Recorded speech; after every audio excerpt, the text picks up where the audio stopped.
October of 1972. I had 2 years in the Air Force, as commissioned by that time as a first lieutenant. So 2 years in service, and what did I know? To do what someone told me to do, right? That's what I did. So with that, Jim, thank you for allowing me to speak, and ladies and gentlemen, thank you for coming today. So everything I'm going to show you is my ideas. Some of you might have been involved, so you may have experiences, and you raise your hand and say, hey, you're full of something. This is the way it really was. I would believe. But with that, I've titled this, There I Was, for the Air Force guys. That's the whole kind of thing. There I was. People when I was talking about what they did with my hands and all that sort of thing. And I'm going to tell you the story that started my career into the Air Force. I spent 20 years in the Air Force. All right, so here's what I'm talking about. I'll introduce myself. You'll see that. We'll talk about how did I get into this. As you'll find out, I had no intention of being in the military period. That was not my view. And participated in bullet shot, Operation Bullet Shot, Linebacker II, and then have some conclusions, which are my conclusions. All right, so who am I and what's going on here?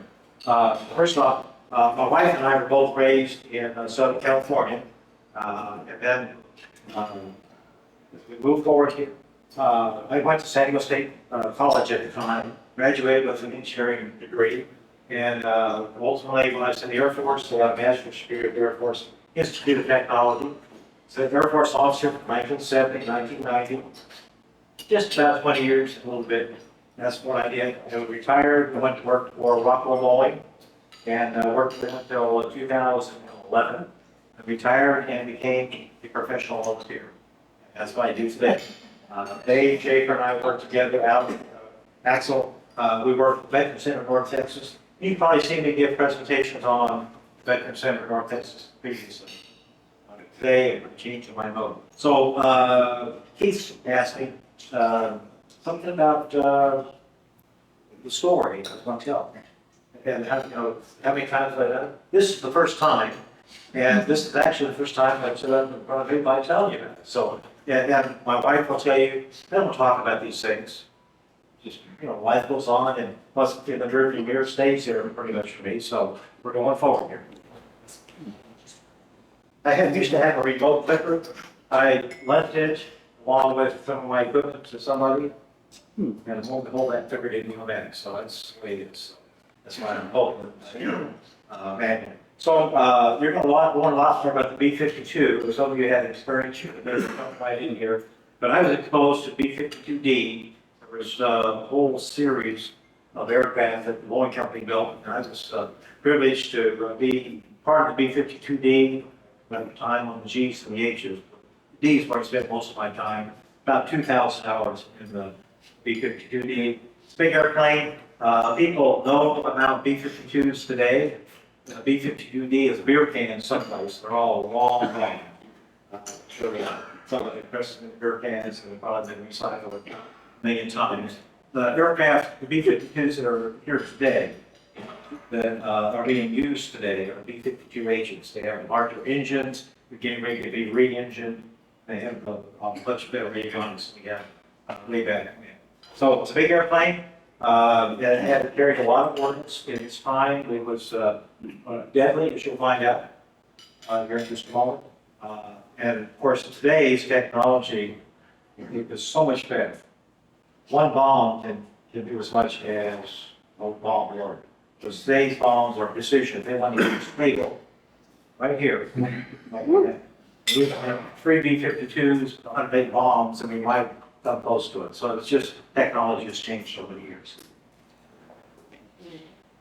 And so my experience in B-52s shown here, my initial base was at Western Air Force Base in Massachusetts. Fortunately, I was never there in the winter because I don't like the cold.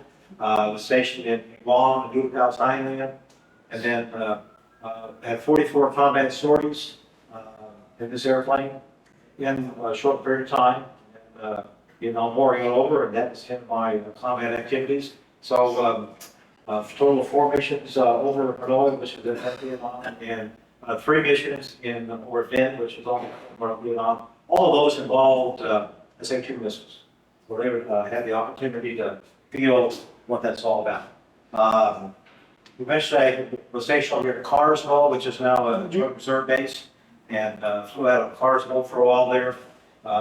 Had another deployment to Guam, Utica, and then had another one over at in the UK. So that's my experience in the B-52s. The other airplane that I was involved with in the middle of my career, I worked in the intelligence and acquisition community, program management community. At the end, I had the privilege of being selected to work on B-1B bomber, stationed at Edwards Air Force Base and the development team out there. And if you ever go to Wright-Patterson Air Force Base at the Air Force Museum, there's a B-1 sitting in that hangar. No, they flew there.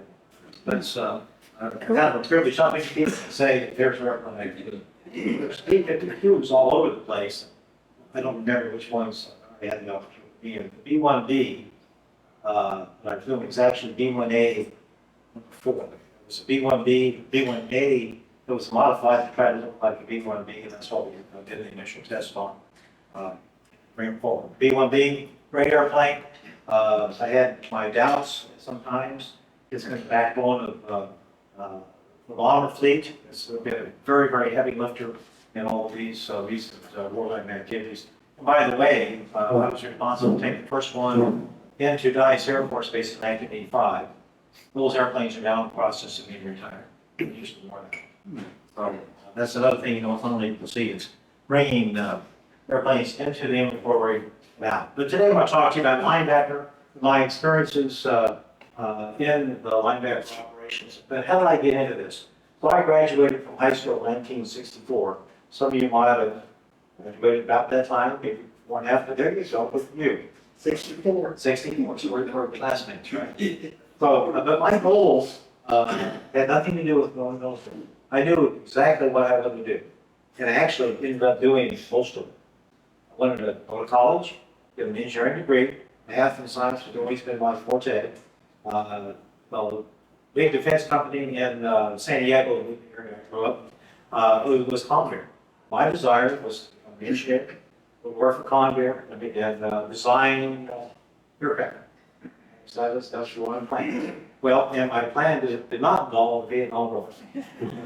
And so some of you that are in the same age bracket might have known people that, you know, they got out of high school, they got drafted, boom, they were gone.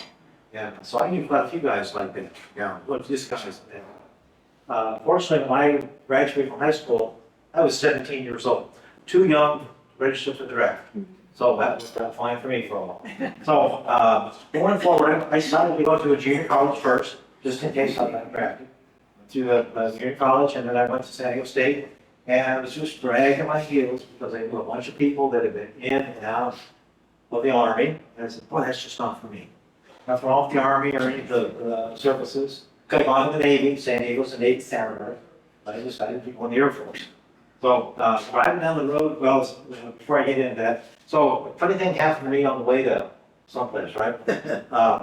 In 1969, I lost my student deferment, 2S deferment. Some of you might remember those things. Mm-hmm. And I got a nice little letter telling me that, you need to go for physical. And I did. And, you know, if they could find a pulse and a little bit of breath, you were in. Oh, this is bad news. Bad news. So I'm just waiting for something to happen here. And the next thing that came along, you all remember the lottery in the draft? And so my number was 99. This was the first year they had the lottery. If you had a number less than 150, you were in. So I was in twice, right?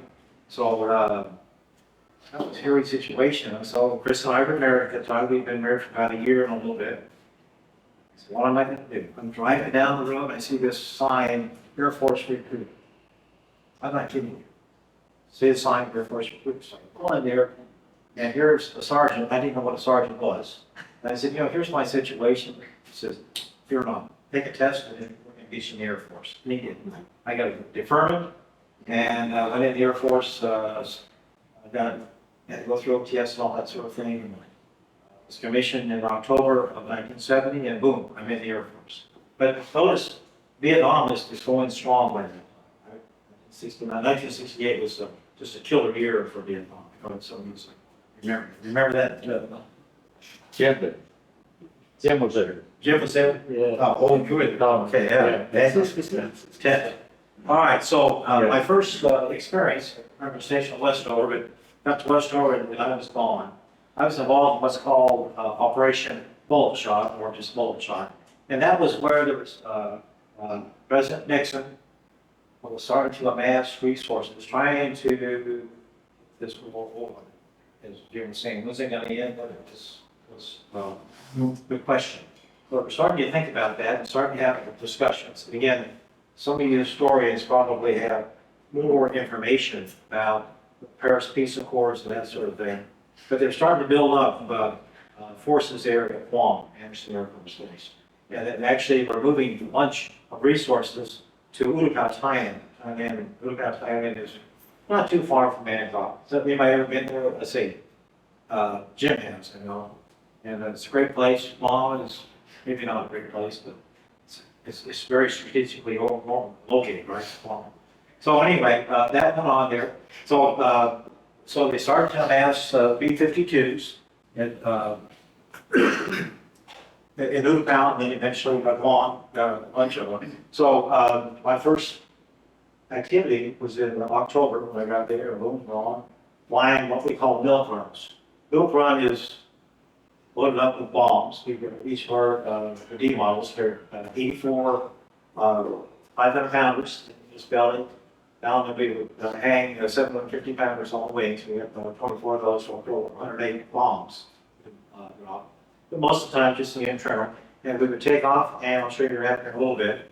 And we would fly basically South Vietnam.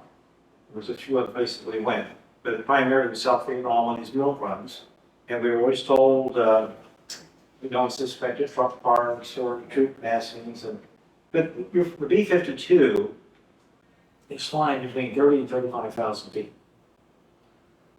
It's really hard to see what's going on down there. Of course, it's heavy force. And so we would go drop our bombs and come back. And we had a tail gunner, the D model, which was one of the best assets we ever had. So bombs away, and then we're waiting for the tail gunner to tell us there's these second groups. If you hit a target, sometimes they blow up. All the missions we had never had any feedback like that. So we didn't really know what was going on. The intelligence community didn't give us a whole lot of feedback. Then the next day we went out to fly, the next day they did targets again and so on. So we never really knew what we were doing as far as impact was concerned. You know, was surveillance on the ground, was an army on the ground, was a good government around Bangkok. That's some of the things this people was concerned. And you had a civilian target, that's not what you want. And you had a military target, you'd like to get some feedback. So we didn't have that. But be that as it may, lower right side of here it is the only threat that we really had. There were MiG-21s, but not in our area. That was the aircraft, MiG-17s, but they were South Vietnam, they weren't connected. We were always under AAA, anti-aircraft artillery.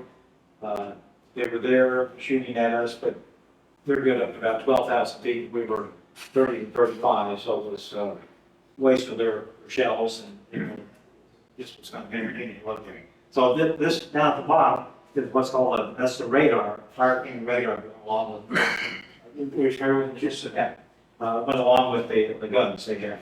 But one of the interesting activities we had, I'd like to describe, was so one day we were, remember we're at Guam. So we're out there loading up our aircraft, and it wasn't uncommon to have a ride along staff member. So they wanted to get their monthly flying criteria, combat missions, so they could be heroes, right? So the staff guy gets in the airplane, flies with you, and says, glad that's over. Have to do it again next month. So we had this young co-pilot, young pilot that came out to get an orientation ride with us.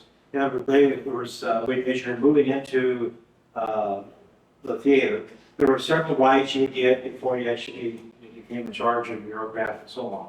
So we're loading up the airplane, I'm talking to this guy, let's say Fred, call his name. And he was kind of standing around. I said, Fred, here's what we're going to do. There's a million things you take in these airplanes. They're huge. Airplanes are huge. You carry a bunch of junk with you, a lot of classified material and so on, just because. Anyway, so Fred says, well, I'm not gonna go long. So what? We gotta get, we got a timeline, we gotta get loaded up, got a crank engines here. He says, I'm not gonna go. So we had a little conversation, and so our pilot was a guy by the name of Gary. So Gary, Fred doesn't want to go. He looks at me and first with him. He says, what do you mean doesn't want to go? I said, it's not going to go. So I said, Gary, I think we need to call the command post and say, we got a volunteers. They called the SPs out and arrested the guy, put him in handcuffs and drove him off. Give conscientious objector. Now, everybody's got an opinion, right? But we taxpayers paid a ton of money to get this guy trained and ready to go to the other job. I was shocked. And that's the last time we heard from this guy, of course. What happens to those folks, I don't know. So that was my, and he really didn't say, why you don't go? What's the go? He said, I'm not going. He had his flight suit on, so look like he's all right, so many things happened on the way to our war. Is linebacker started on 17 December 1972. We quit flying out of Guam. We had standing out there. Notice we knew what was going on. So there was some special meetings, some targeting planning and so on, then kicked off Linebacker II. I'm gonna, so there's a problem, I'll show you a video here in just a second. Linebacker II was the 18th of December through the 29th of December 1972. That was the last of the bomb missions, from B-52s anyway, as far as I know. Some people call it the Christmas raid, the December raids, the Christmas bombings, Christmas help, or those of us that are in SAF. See, I was a SAF guy. Wales? No? Oh, there you go. So we were the SACS 11A1. You heard that? SACS 11A1. And until the Gulf War started, that was the one thing we have done for a long time. It's World War II. All right, so I'm going to show you a video, and John, I hope this works. This is a video of what's called a minimum interval. My mind. Interval takeoff. Yeah, this is from a movie. This is of the Growing McCoy. But let me just set the stage. Guam, for those of you that have been there, there's a rise. We lived in what's called a D compound. There's a little rise, and you're looking down the runway. Runway at Guam is not level. It's up and down. Right. You all remember that? Craziness. And then the B-52s was for Kevin. They don't have a lot of airspeed. They don't think it's in the runway. It's about 150, 200 feet down. And take off. They're all dipped down, and all kinds of integration. There they go. So on the 18th of December, 1972, there were 30 B-52s, a combination of Ds and Gs, and 30 KC-135 tankers that took off in a mile. They're going to go take off. And so the picture I'm going to show you is from a movie, Gathering of Eagles. Maybe some of you have seen this. This is just an illustration of what it could look like. 30 B-52s, 30 tankers taking off, boom, boom, boom, boom. I'll tell you what I saw after I show you this short clip.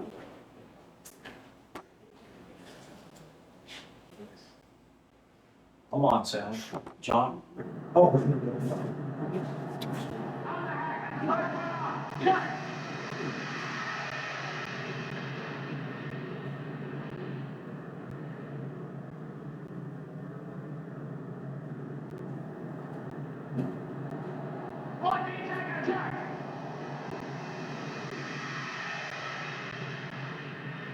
Stop the wall!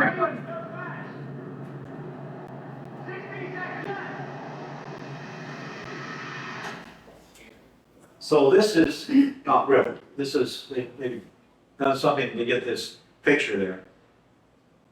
You would never stand next to the runway. For years. You know, that's going to make a good movie, right? So you saw the black smoke, you heard something sound. The sky on that day, on December 18th, was pitch black for a good 30 minutes after the last airplane took off. There was so much smoke in the air. B-52D is water alcohol injection. We take off to get more thrust out of the engines, and it's dark to start with, but when you get 30 of them going, it is amazing. And the sound is, it's enough to scare the Russian trawler that's sitting out there watching us. Really, every day. So that was, if I can get this thing in quick here. That was the entree for us to get into Linebacker II.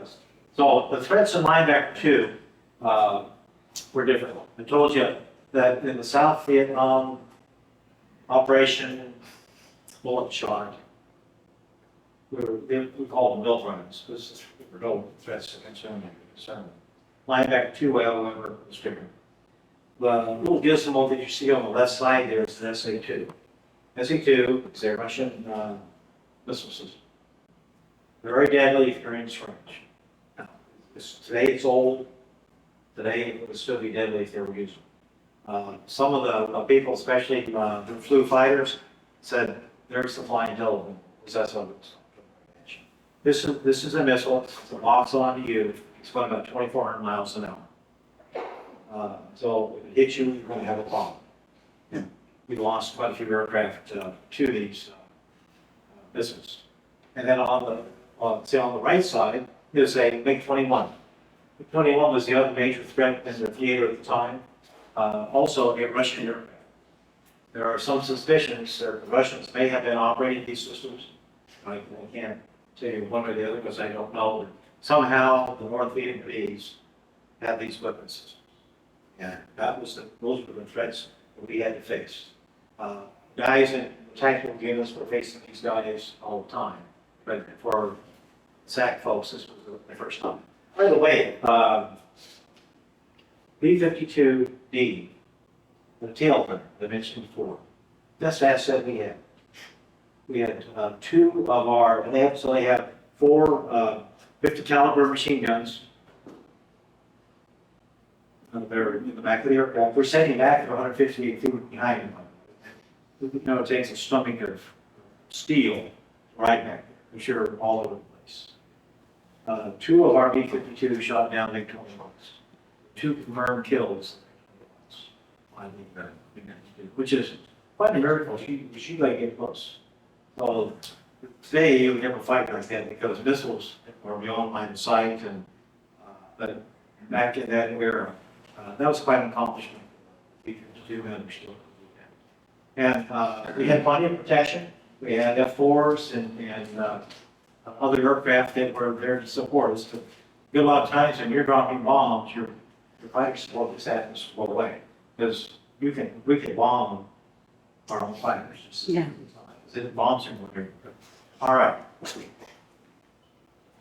So what happened over that period of time, 18 through 29 December? There's a number of aircraft that were shot down. There were 15 B-52s that were shot down.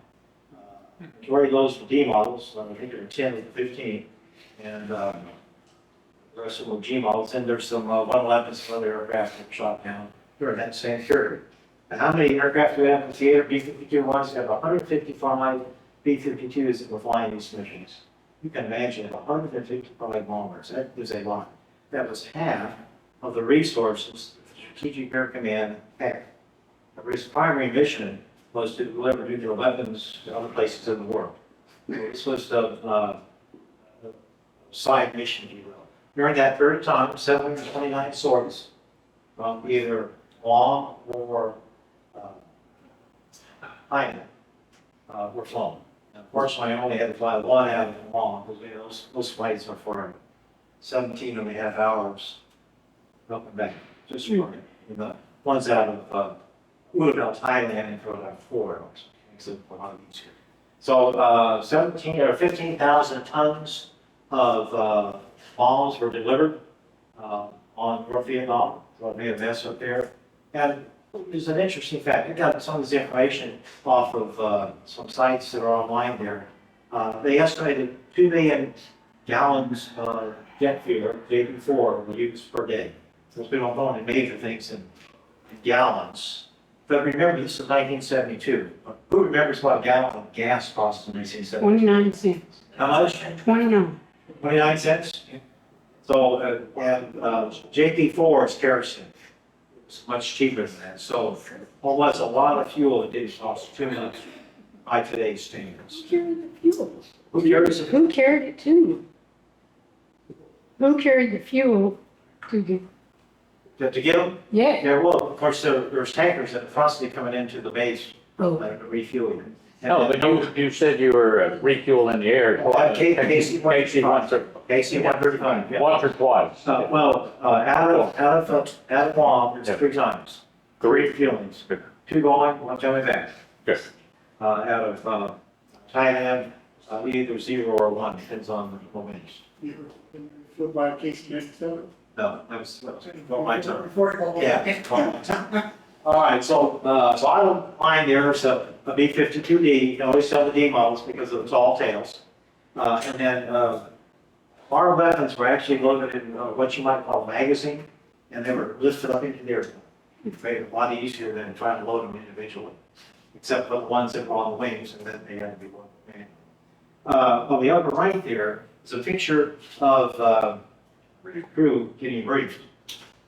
We had an insurrection, if you will, one day.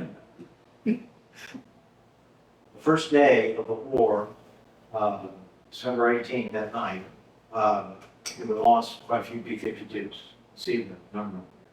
On day 2, the concern was, what are the tactics and why are we doing this? So the concern is when people start shooting at you, you kind of want to maneuver out of the way. SAC's policy is fly straight line. And there's some merit in both of those. So if you're flying in a straight line, the electronic countermeasures on the 3 airplanes that are together has the biggest impact. If you're flying all over the place, every time you go up, since your electronic countermeasures are focused, you go down. You go up, now you're reading someplace else. So there's concerns about that. On the other hand, when missiles are flying at you, you have a tendency to want to jerk out of the way. Right? So if there was a major insurrection, finally somebody with authority stood up and said, look, here's what we're going to do. Here's what we're going to do. We fly in a straight line. This is why we're going to do it. And SAC planning committee has all flying to the same targets. I don't mind. So bad guy pretty much knew what happened next. Fortunately, the electronic countermeasures was effective, and the suppression with the other aircraft was pretty effective. And a good lot of the missiles that were launched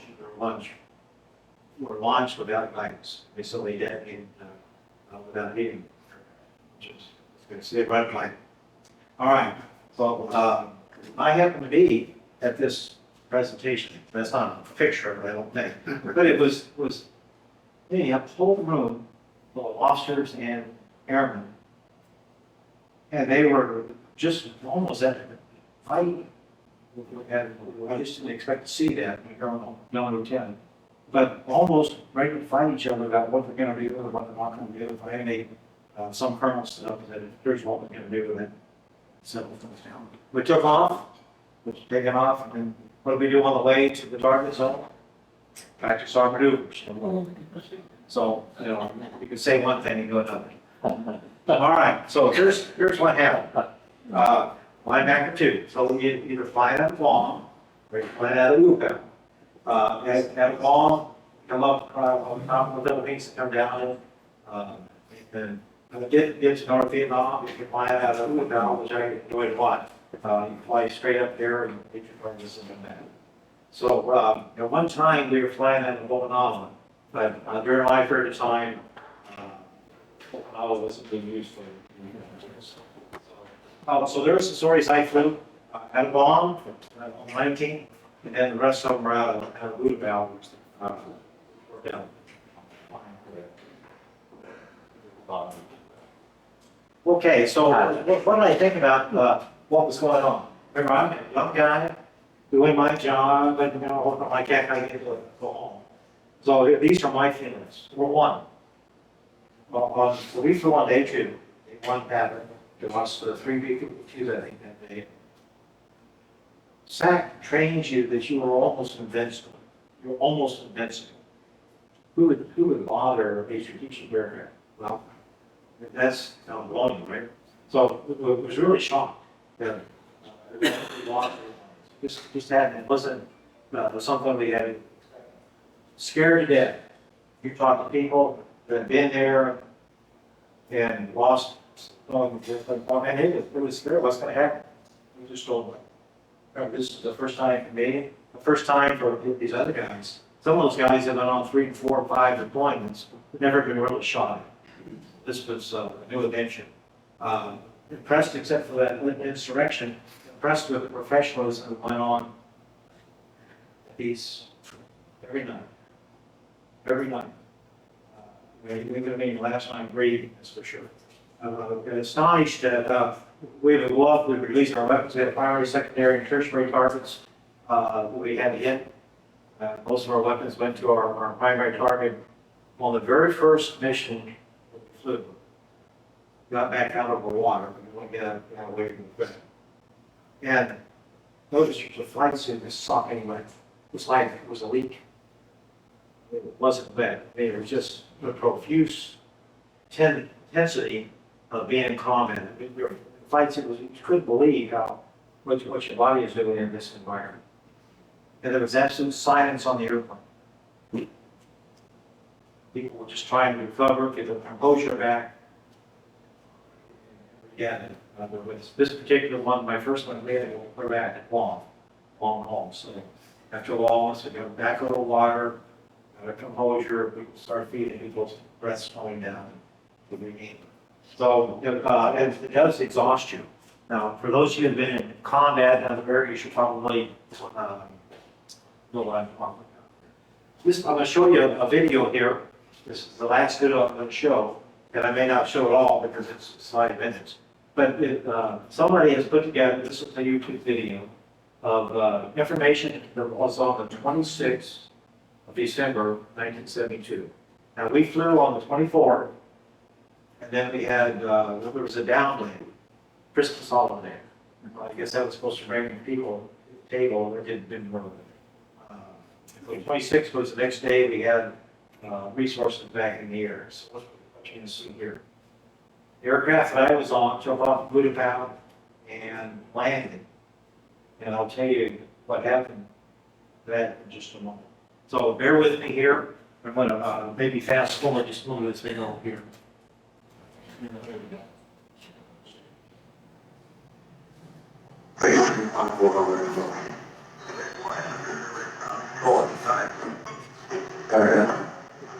This is what we call approval steering. This is the aircraft that's called, I have it called, it's called, it's not on the screen.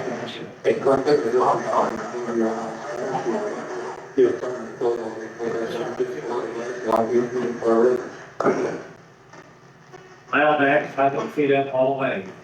Boys flew retrieve, chip, 3 sets. Each one of these back is really about 11 on.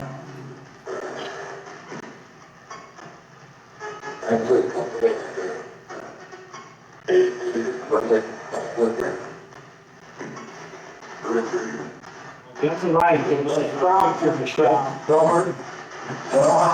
What we call red.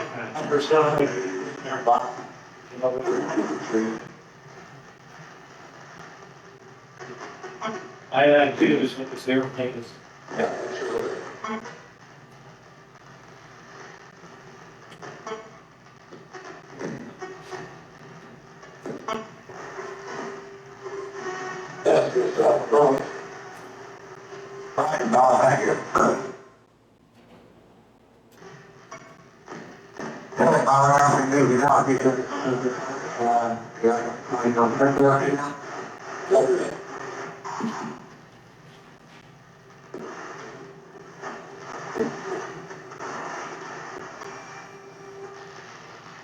You notice it's still forward, I landed.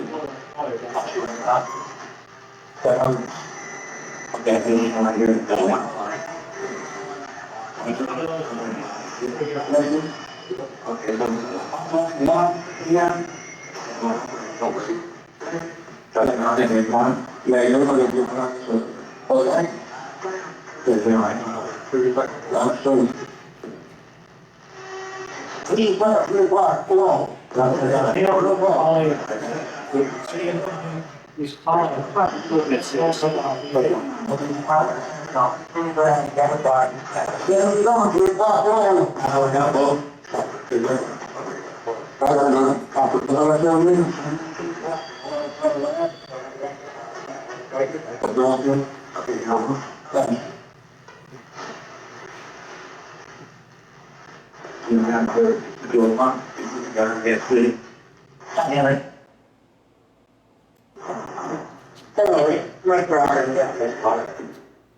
I'm going to stop it right there. A couple of things to illustrate here. There's a lot going on in the airplane. There's a lot of information off the airplane, a lot of information on the airplane. B-52s have 6 people on that airplane. Each one has a job to do, and they're listening to what's going on, either internal or externally.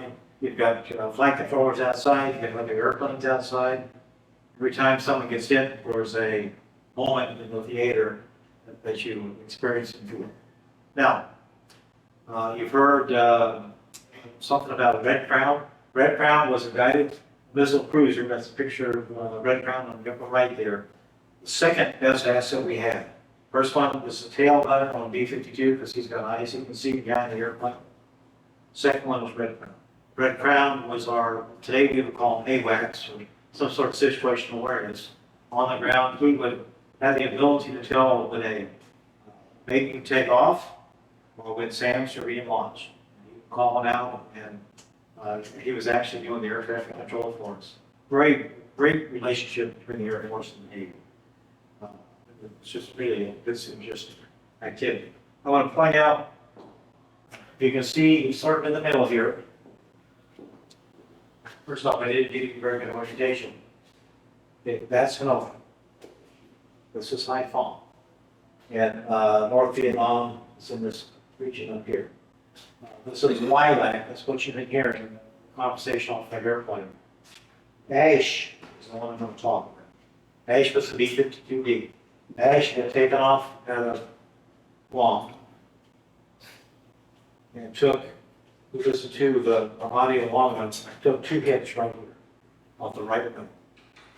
You Sam's, you back over the right of them. Now, what's interesting about Ash is if you listen to this and you go online and listen to it, Ash is damaged. When you get hit in the wing, it's a problem because that's where you get your lift, right? But more importantly, Ash gunner was severely injured on his airplane. So once they dropped their bombs, their goal was to go out over water and eject.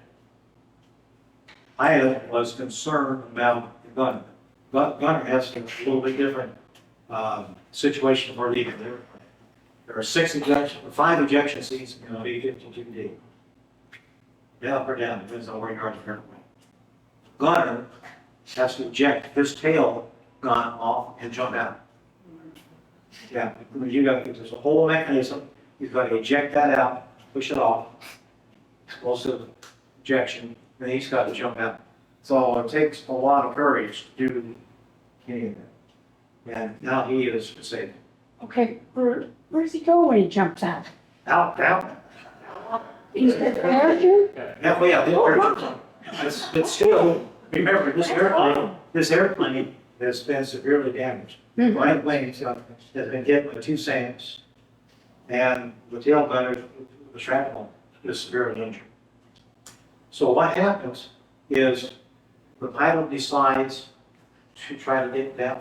First off, he's going to go to Da Nang, which is down here on the coastline in South Vietnam. He says, no, I need to get to a major hospital because the gunner is severely injured.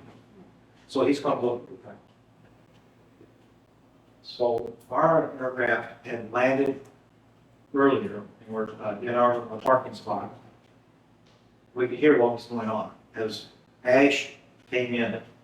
He was coming in, and we could see him out there making his approach, and very difficult control. He starts to veer off the runway into the grass area and crash.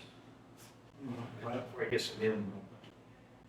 Bad situation. We can sit there watching. But here's where the story gets interesting. So we're exhausted. This is all going on.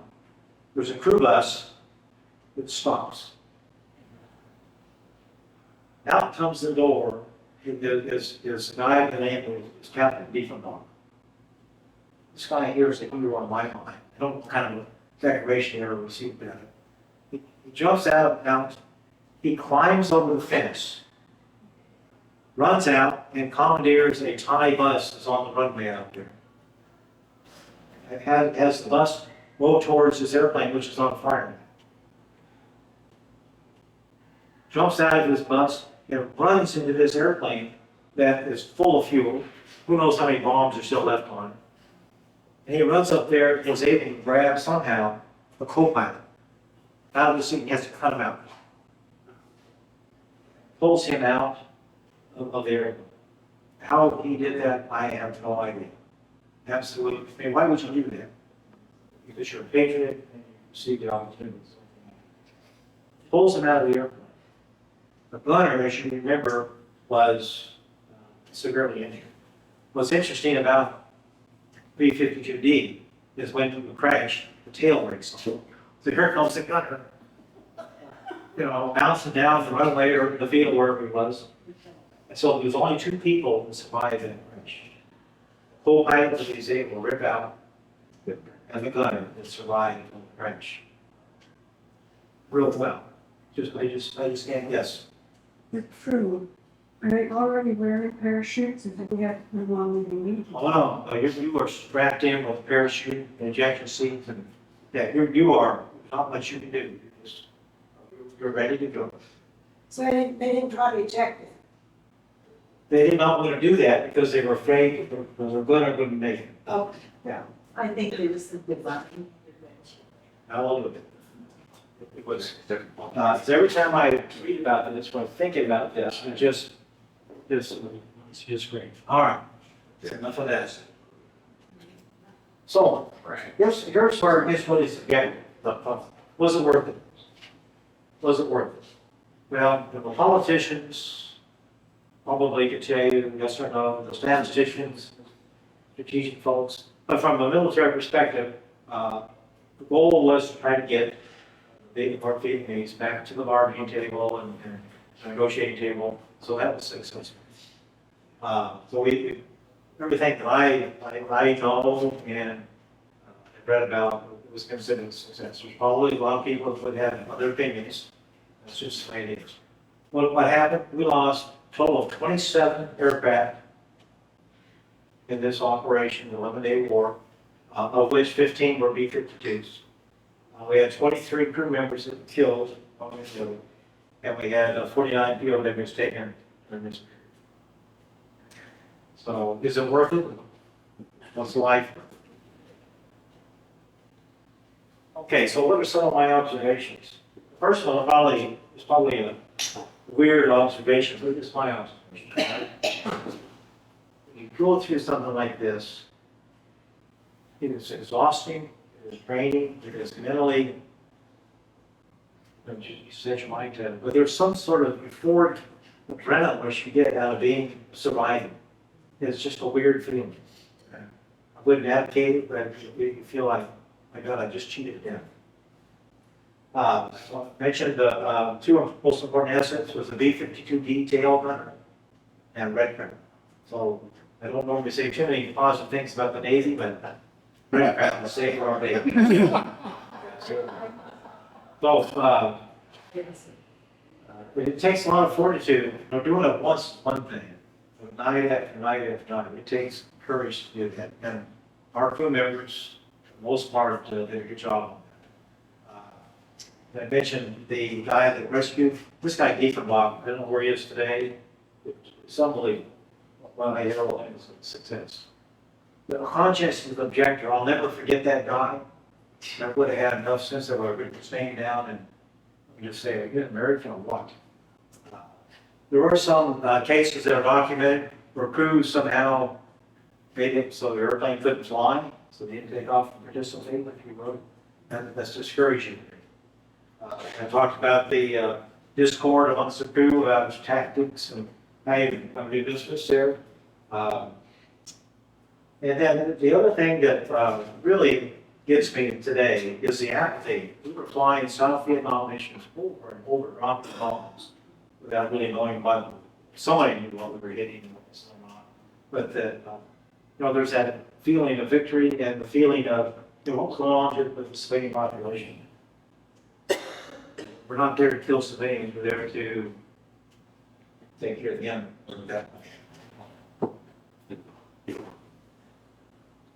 Okay, so my conclusions, these are my conclusions now. That linebacker was a significant factor in ending, bringing the Vietnam War to an end.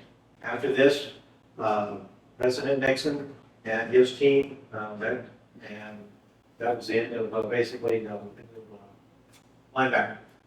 Great coordination between the tactical air forces and the strategic air forces and the Navy and the other components. I'm sure the Army was involved too. I just never had any relationship with them. Our objectives in our targets, if you will, in we had railroad yards. 3 nights in a row, we were targeting against the railroad yard. One night we were targeting against Great Oklahoma. Illinois was a big deal. And after we flew over, it was an area. That was kind of interesting. But if you want to have a war that destroyed everything, there's other ways to do it. Every just targets were there to put emphasis on the fact that we want to get this over. Let's go to the bargaining deal. That's what we did. And you might think about what's going on here, what's going on in Ukraine, the types of arms leading, and how they progress. Again, I'm not a target type person, but there's some similarity there. The routing that I mentioned was kind of interesting. SAC had a mentality, but just like they do when they put bombs, they want to roll straight line instead of rolling cross targets. So that was a little bit of an interesting situation. Mentioned the electronic countermeasures. This is the first war, electronic warfare, that gave a major, had a major effect on the success. And very evidenced by, if you listen to that whole video, SAMs exploding before they got to your target. They just were being launched under. So I think that is maybe my last slide. And by the way, that video that I was showing, that's 40-some odd minutes long. Every time I watch it, and I watched it a lot of times, you can climb a cliff. Of course, you had to be there to appreciate it, right? Axel? Yeah. You just quiver, you say, my God, it's like. So that's what I have. That was my opinions. First off, some of you guys and gals might have been there. Do you have a comment? You want to amplify or crucify? All right. Yes, Bill. I got another, it's kind of a side issue, but making you feel a little bit better. I guess linebacker was the first time we were able to hit the line. Sitting with me, wait for me, Washington and slide. Yeah. No line, high five, so there are a lot of rules. But when you did hit Hanoi, I had a couple of friends who I knew, Dan McKee and Tom Shoemaker in the Hanoi Hills. They heard the last walk. It was an amazing resurrection for them. Said, we're not forgotten. And it really, when you hear them talk about it, the idea that maybe in war, we won't be here for the rest of our lives. So I talked with Congressman Johnson about that, and he was so alive.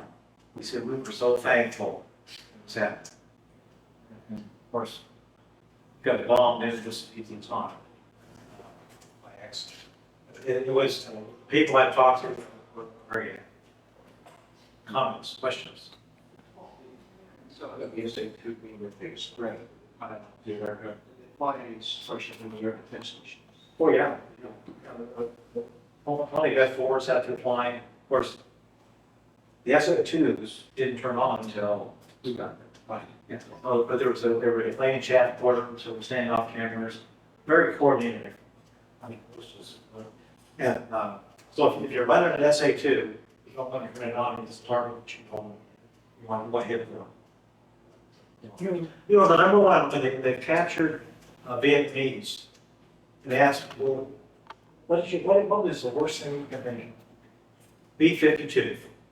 B-52. Why? We couldn't see them, couldn't hear them until the bombs started raining down, and the concussion, you get from right there, was so bad, it would just rip your brains out. I mean, it was that bad. So there's a lot of fear just because of what was going on. Remember, we always flew in 3 ship cells. It's a minimum of 200 and X amount of bombs hit the ground all of us. All right. It's an honor to be with you today, and I thank you. Appreciate it.